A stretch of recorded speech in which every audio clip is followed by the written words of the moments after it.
मैं छोटी market place के ऊपर जाऊंगा, मैं वहां पे जाऊंगा, वहां पे जाने के बाद कोई विनिंग प्रोडक्ट निकाल लूंगा, विनिंग प्रोडक्ट निकालने के बाद वहां पे मैं बेचना शुरू होऊंगा।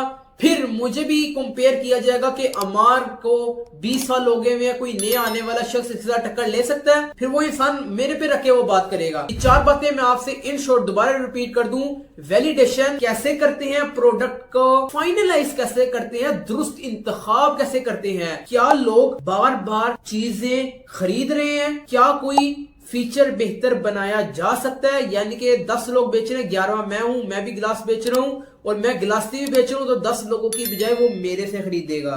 तीसरी चीज, क्या न्यू सेलर्स भी सेल कर रहे हैं, अपनी प्रोडक्ट सेल कर रहे हैं, सेल जनरेट कर रहे हैं। बड़े बड़े लोग जो बैठे हुए होंगे ना, 24,000 अमेरिका वाला बैठा होगा, 12 साल वाला यूके में बैठा होगा, 8 साल वाले यूनाइटेड किंगडम एंड ऑस्ट्रेलिया के अंदर बैठे हुए होंगे। लेकिन अगर मैं केएसए एंड यूएई के अंदर बैठा हुआ तो मुझे भी 8-8 10 साल हो जाएंगे, तो मैं भी किसी को चलने नहीं दूंगा वहां पे टॉवल वाली कैटेगरी के अंदर। टॉवल से मुराद ये नहीं कि मैं टॉवल के अंदर बेच रहा हूं, मैं किसी भी विनिंग कैटेगरी के अंदर काम करके डॉलर्स के अंदर इनकम या दिरहम और रियाल के अंदर इनकम जनरेट कर रहा हूँ। ये क्लियर हो गया। लेकिन अगर मेरा वहां पे नहीं दिल कर रहा, अगर मेरा वहां पे दिल नहीं कर रहा, तो मैं United State of America, United Kingdom, Australia, Canada, in 4 tier 1 countries के अंदर किसी छोटी प्रोडक्ट को हाथ डालूंगा, वहीं पे मैं अपनी जगह बना लूंगा जिधर मैंने केएसए एंड यूएई के अंदर बनानी थी। क्लियर हो गया आपको बात।